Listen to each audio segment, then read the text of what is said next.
sabi nila na mamamatay tao ako, baka talaga. Ang hiningi ko lang, stop. And I will fix government. Corruption must stop. If I'm into the presidency for 2 weeks, tapos walang maniwala sa akin, walang susunod, then even if you give me 10 years, I will not be able to do it.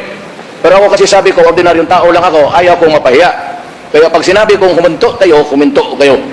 And for those really, yan, alam ko na, I have one word for all of government dito sa Pilipinas. Stop.